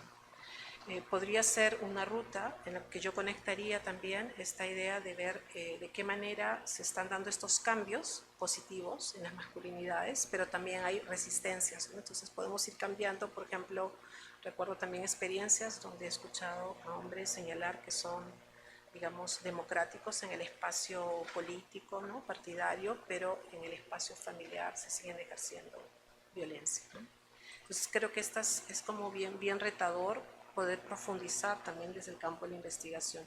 Y por otro lado, conectar, ¿no? Por ejemplo, conectar estas investigaciones con lo que podrían hacer las agendas por los derechos humanos, ¿no? Las agendas feministas, las agendas de los colectivos LGTBIQ+, las agendas de las poblaciones indígenas, afro, ¿no? Andinas, amazónicas, de los grupos juveniles, etcétera. O sea, tratar de conectar también en ese sentido. Por ejemplo, ahora estamos discutiendo mucho el sistema de cuidados, ¿no? Entonces, bueno, cuánto de esta reflexión e investigación en el campo de los cambios respecto a la corresponsabilidad familiar de los hombres, ¿no? Que asumen estas tareas, puede ayudarnos también a repensar todo el tema del sistema de cuidados, ¿no? Enriquecerlo. También me parece importante ahondar en investigaciones que hagan foco en adolescentes y jóvenes, ¿no? Norma Fuller ha hecho varios trabajos con estudiantes universitarios, inclusive estudios longitudinales, ¿no? Que nos dan varios elementos valiosos. Creo que ahí se puede seguir indagando, ver esto de las nuevas generaciones, las nuevas formas de socialización que nos mencionaban también. Y ya como para terminar, dos temas más que me parecen importantes, que no se han mencionado, pero que me parecen claves desde también una perspectiva cultural, es estudiar masculinidades y medios de comunicación, ¿no? Todas las representaciones de las masculinidades diversas, sí o no, pero sí persiste la discriminación a través del humor, por ejemplo, cómo están presentes en las redes, las plataformas, si se están ofreciendo otras narrativas o no, ¿no? Y sobre la masculinidad política, me parece clave, esto sí a mí me tocó muchísimo, bueno, por el contexto que estamos viviendo también, ¿no? Cómo se expresa en la esfera pública y política estos líderes autoritarios y el impacto que está teniendo en el deterioro de nuestra convivencia democrática, de la institucionalidad y del sistema político. Pero lo podríamos conectar también con la reflexión sobre democracia paritaria, donde también ha habido retrocesos para nosotras, las mujeres, ¿no? Y también Heike lo mencionó, que nos recordaba los primeros estudios sobre violencia juvenil, tal vez Panfichi, ¿no? En esas épocas, de las barras bravas, pandillas, pero creo que ahora es mucho más sensible mirar esta violencia estructural que nos señalaba, mirando también estas redes delictivas, porque bueno, sabemos que este acceso a dinero fácil, el uso de las armas y la violencia son símbolos de fuerza, de poder, ¿no? De que no obtienen los jóvenes por otras vías, pero ¿qué es lo que lleva finalmente a estos jóvenes, ¿no?, a ingresar a estas actividades delictivas? Entonces, volver a cuestionar también este sistema socioeconómico, digamos, que discrimina, ¿no?, a nuestros jóvenes y que los deja sin posibilidades también, ¿no? Y finalmente, siempre creo que la investigación aplicada, como la investigación-acción, es clave para seguir fortaleciendo el tejido social, el activismo social, que es tan importante en estos tiempos, ¿no?, para levantar nuestras agendas, las agendas por los derechos humanos, por la igualdad, por la no discriminación, pero también para generar evidencia y mejorar la calidad de nuestras políticas públicas, que creo yo, desde el aporte de las nuevas masculinidades, las masculinidades igualitarias, todos estos avances de los compañeros, ¿no?, del mundo del conocimiento, digamos, podrían enriquecer no solamente para abordar la problemática de violencia basada en género, sino en general, ¿no?, digamos, para remirar la sociedad. Gracias. Gracias, Tatiana. Gracias. Ahora con Cristian Guzmán, él es psicólogo social y clínico, experto en salud mental, violencia de género, masculinidades y movilidad humana, fundador de Libremente, una iniciativa que coordina programas e iniciativas para el bienestar psicosocial, con foco en organizaciones y salud mental comunitaria. Dale, Cristian. Gracias, Mirta. Gracias, Tatiana. Gracias, Emilio. Gracias, Yaikel. Gracias por la invitación y gracias a todas y todos los que han venido al evento. Estoy en realidad encantado de poder conversar con ustedes ahora. Y terminar la mesa, ¿no?, comentando brevemente. Es un gusto, decía, hablar sobre estos temas, pero además es un gusto doble para mí porque me he podido reencontrar con algunos compañeros y compañeras que no veía hace mucho tiempo, gente muy querida en realidad.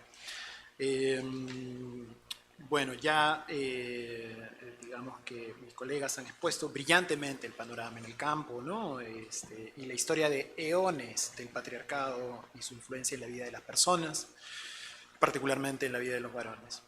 Y quisiera ahora, puntualmente, profundizar en algunos desafíos de la agenda, ¿no?, de investigación de género y masculinidades, de varones desde el género. Algunos desafíos que yo veo, en todo caso, desde mi propio campo, ¿no?, que es el campo de la salud mental y el apoyo psicosocial. Primero un poco sobre las viejas narrativas, hablando de mi propia historia, siempre, ¿no? También, pues, ¿no?, se centró un poco en la visión del hombre como problema, el hombre como agresor, ¿no?, esta cosa, un poco por ahí empecé yo mismo también. Y ese enfoque fue necesario, hablando de mi historia personal también, porque fundamentó, de hecho, mi trabajo, por ejemplo, en la adaptación de metodologías de reeducación con hombres, etcétera, ¿no? Pero esa mirada, hoy lo siento así, es insuficiente, ¿no? Justamente las nuevas narrativas nos han invitado a ir un poco más allá, sugiriendo una agenda crítica también, ¿no? Una agenda que responda a las preguntas que se van construyendo de los propios territorios y conforme va cambiando la vida. ¿Qué podría significar esto? Bueno, como ya hemos visto, primero, que la investigación y la intervención con varones no puede solamente importar modelos del norte global, ¿no?, y aplicarlos aquí, adaptarlos, tropicalizarlos, ¿no? ¿Qué podría ser más útil de repente construir una agenda basada en el conocimiento situado, como ya hemos visto, ¿no?, una investigación desde, con y para los varones, basadas en sus experiencias, en sus necesidades, en sus voces y desde sus propios contextos. hombres de comunidades rurales quechohablantes, jóvenes marginalizados y en zonas periurbanas, o varones migrantes vulnerabilizados y atravesados por múltiples duelos y violencias. Bueno, el primero de los retos que me gustaría comentar entonces podría ser reevaluar nuestras intervenciones desde esta óptica. Y estamos llenos, realmente, de programas. Tenemos mucha experiencia ya de implementar programas, proyectos de prevención, etc. Entonces, tenemos una buena historia en todo caso a nuestras espaldas, ¿no? Y todavía tenemos algunos vacíos de evidencia situada.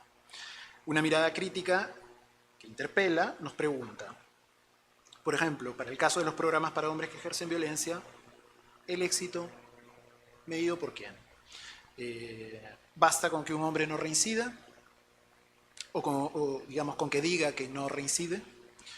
Entonces, una nueva agenda de investigación podría ir un poco más allá y preguntarse por el impacto también psicosocial de estos programas. ¿Cómo ven los propios hombres, por ejemplo, el bienestar? Pienso de repente en Piura, ¿no?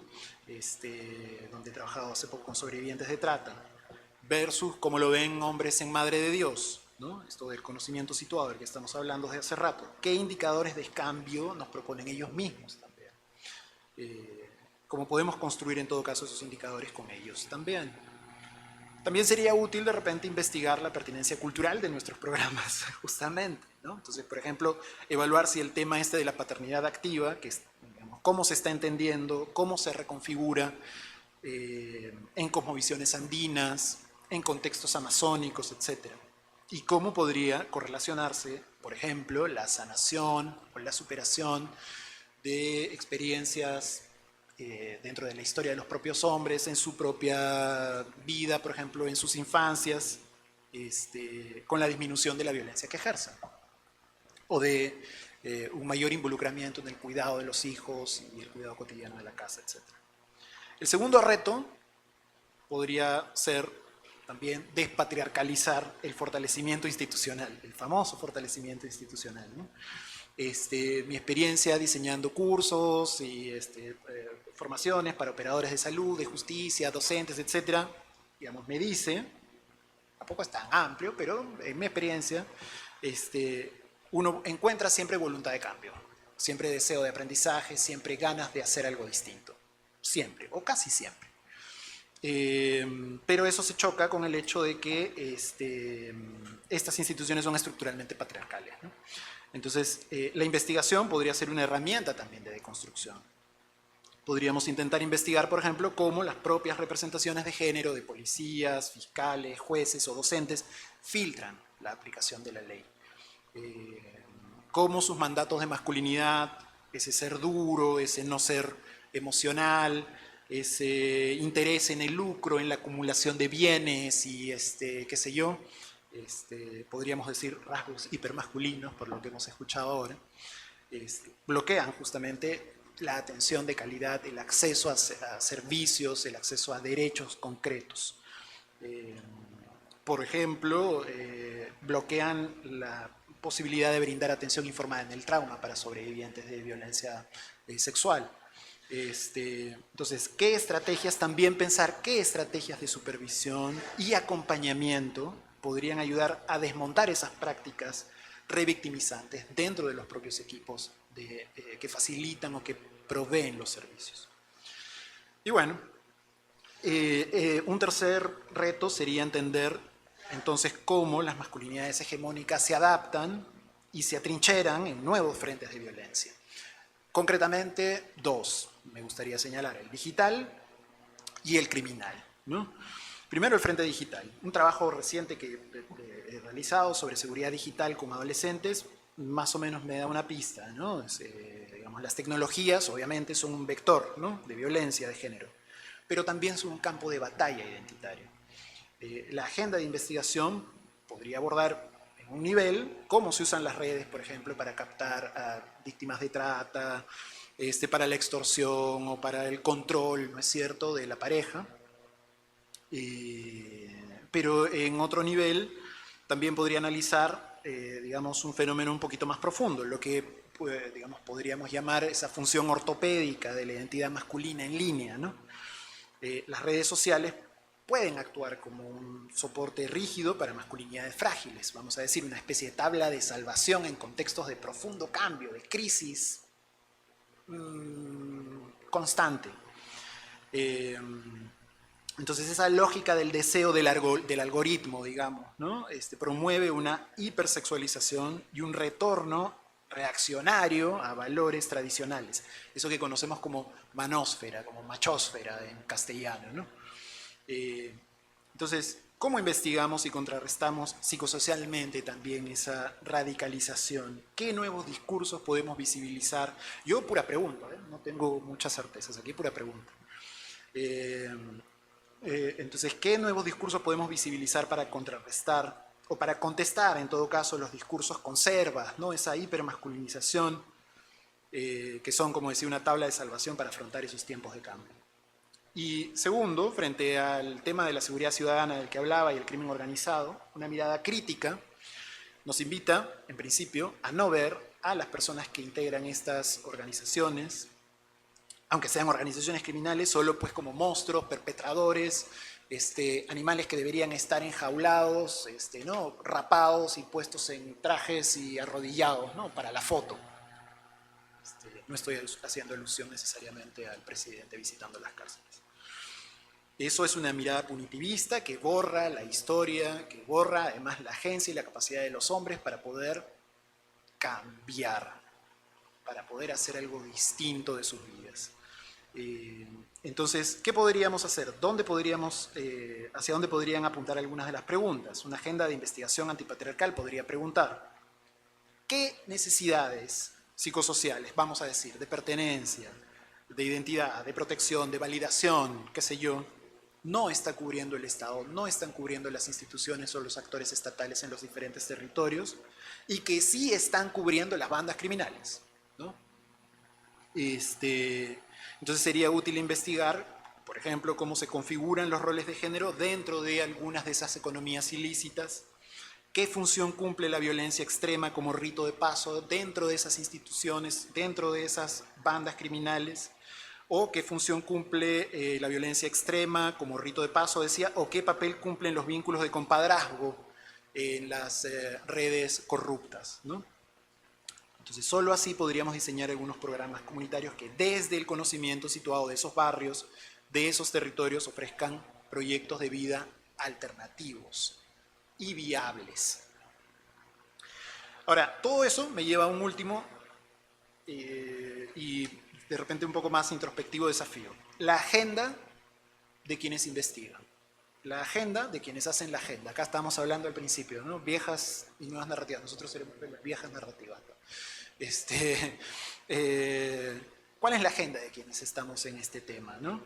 ¿Quiénes definen? También hay que hacernos la pregunta. ¿Quiénes definen hoy qué es prioritario investigar en género y varones, en masculinidades? ¿Cuáles son sus agendas, sean conscientes o no, ¿no? La investigación no es un auto neutro, ¿ya? Es un producto humano y como tal está impregnado de las visiones del mundo, los puntos ciegos y los sesgos de quienes implementan y diseñan las investigaciones. Entonces, por un lado, esto nos debe hacer mirarnos. Ese es nuestro llamado, vamos a decir, mirarnos. Y hacer un esfuerzo consciente de ir y buscar diversidad, para empezar. Si levantamos la mirada en el grupo de investigación y vemos que todos y todas los investigadores son hombres, o son blancos, o son de la misma universidad, o son todos de universidades del consorcio, alerta, ¿no? O si todos sus papás se conocen, alerta, ¿no? Estamos en problemas ahí. El sesgo ahí es inevitable. Entonces esto es una llamada a mirarnos constantemente. Nos invita a una reflexividad crítica.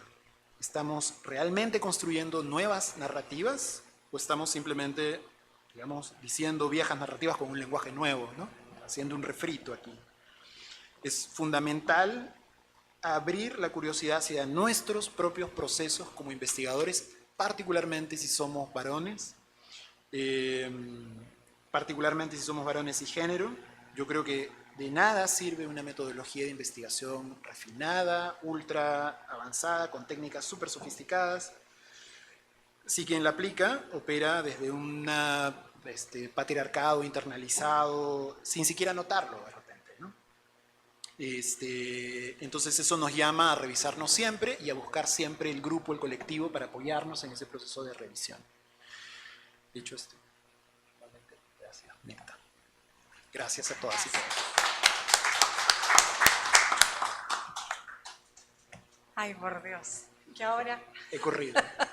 No, está muy bien, muy interesante realmente. Tenemos que, digamos, acelerar porque tenemos un coffee break que nos está esperando.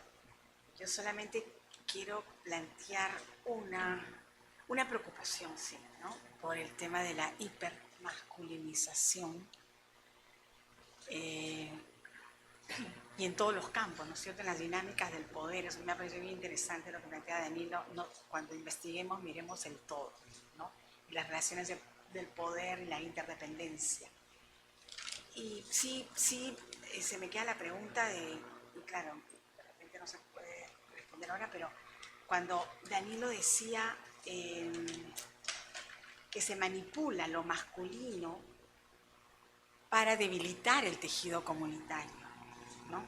Eso me pareció una afirmación, digamos, que me encantaría seguir discutiéndola y entenderla, porque es una afirmación, digamos, a mí me plantea una alerta tremenda, ¿no?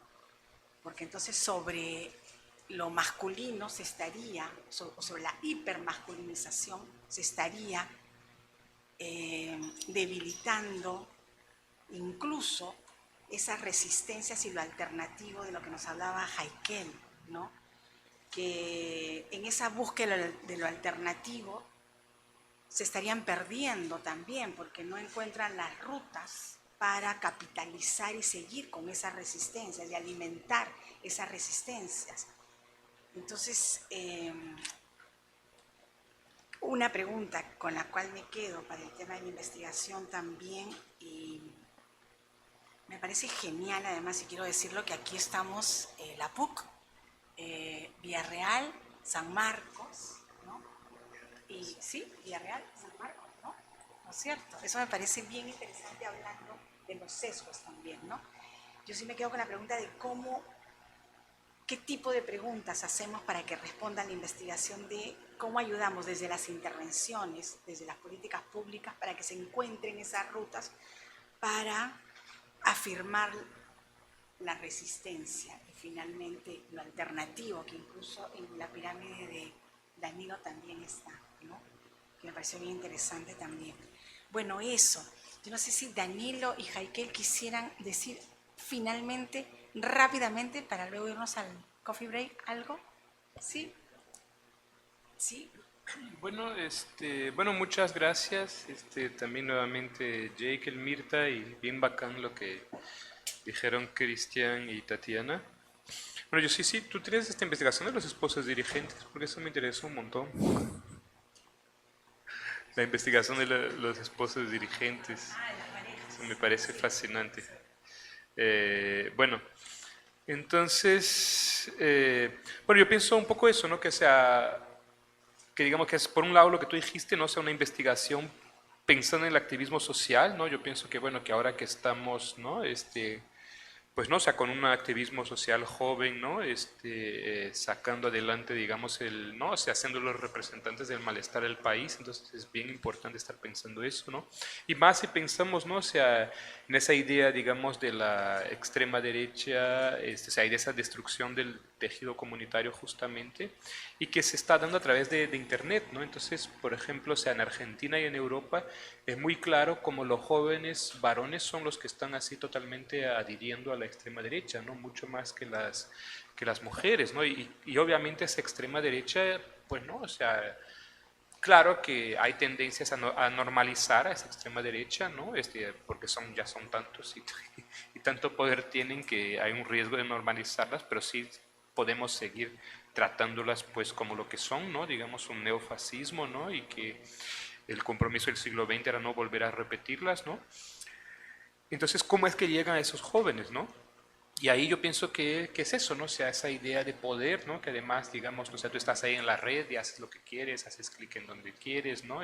Aparentemente puedes casi comprar las cosas, ¿no? Que ves y te, o sea, te nubla, ¿no? Te cambia la forma subjetiva de estar en el mundo, ¿no? Entonces, esas gentes han sabido manipular, ¿no? Y están manipulando y los jóvenes varones están saliendo terribles, ¿no? En Argentina en particular yo he visto, ¿no? Un poco de investigación que es bastante asustador, ¿no? Y, eh, y entonces hay que trabajar bastante ahí, pero efectivamente no sabemos cómo trabajar, ¿no? Es difícil porque es la lógica, ¿no? Del algoritmo y de la radicalización, entonces no podemos radicalizar, ¿no? Sino que tenemos que llamar, ¿no? Pues al detenimiento, al estar tranquilo, a la reflexión, y es muy difícil de poder hacerlo, ¿no? Entonces hay que ver cómo hacerlo, ¿no? Hay que seguir fortaleciendo el feminismo, ¿no? Que el feminismo viene, ¿no? de un fortalecimiento muy grande en la región, en el mundo, pues y están siendo, ¿no? Las mujeres víctimas, pues, de violencias bastante atroces, ¿no?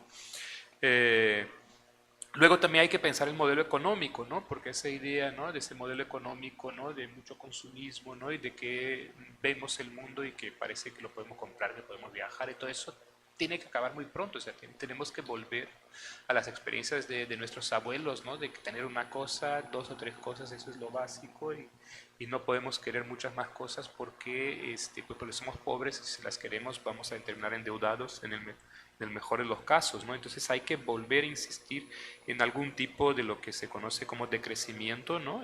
Pero que es una afronta al capitalismo como tal, ¿no?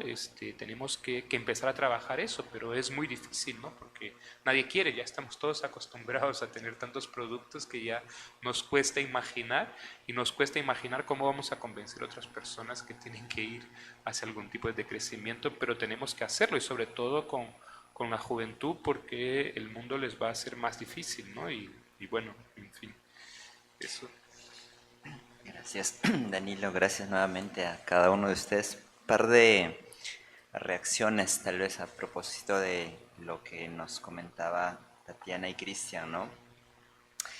Creo que está bueno como desde la acción, pero también desde el investigativo, con estos elementos que venimos trayendo, ir pensando en qué medida, digamos, se va pensando el análisis de las masculinidades articulada, digamos, a estas múltiples dimensiones de lo social, de lo comunitario, ¿no? Porque creo que hay una tendencia en buena parte de las investigaciones y de las intervenciones también de aislar a los hombres, ¿no? De aislar en el sentido de hacer una suerte de extracción, digamos, metodológica, imaginaria de cómo se articula y eso es una dificultad muy concreta, ¿no? Porque en la práctica, digamos, esos hombres están pensando la vida cotidiana en lógica de su familia, en lógica de su economía, en la lógica de lo cotidiano. Entonces ahí creo que está bueno ir pensando en qué medida el ordenamiento del género, en esta lectura de la posición social masculina y la lógica del poder, dicho de otra forma, cómo se organiza el poder masculino en articulación a las otras dimensiones, puede darnos pistas para empezar a pensar lo alternativo en lógica de la articulación de qué otras economías alternativas en lógica de lo comunal, de lo familiar, pensamos y cómo ahí se construye una lógica de relación, de posición del género, creo que para mí es fundamental, ¿no? Porque digamos, si no es casi, bueno, también es la mirada occidental también, ¿no? Entonces trabajo con el individuo, la lógica del cambio individual, a pesar de que pueda ser grupal, pero finalmente no se está pensando. Curiosamente, muchos proyectos que se han activado en el trabajo con hombres que iniciaron con mujeres tenía que ver con que efectivamente en la lógica de la articulación y de la relación los hombres aparecen como obstaculizadores porque algo se mueve en esa idea, entonces cómo lo incorporábamos, cómo pensábamos, y ahí hay una cosa interesante que empieza a ocurrir, ¿no? Entonces eso creo que para mí es importante y también sí está bueno mirar críticamente, como decía Cristian, también al propio Estado, ¿no? Y sus formas, yo diría, colonizadoras de estar presente en los territorios en general Y bueno, ya ni qué decir a estas alturas de nuestra historia y cómo está constituida actualmente, ¿no? Bueno, eso básicamente. Bueno, muchísimas gracias.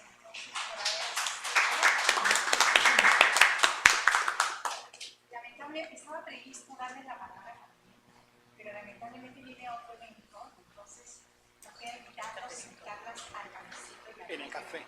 Ahí en el café podemos almorzar. Muchas gracias.